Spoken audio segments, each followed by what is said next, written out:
అమరుల ఫోటోలు ఇంటిలోన పెట్టి పూలు చల్లి నేను జోహార్లు అంటాను. వారు నడిచినట్టి త్యాగాల బాటను నాతోటి పిల్లలకు కథలాగా చెబుతాను.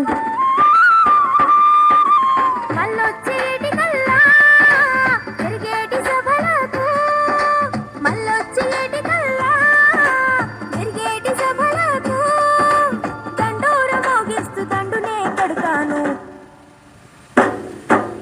అమ్మా నేను వస్తనే ఎర్ర జెండా నెత్తుకుంటనే, అమ్మా నేను వస్తనే ఎర్ర జెండా నెత్తుకుంటనే.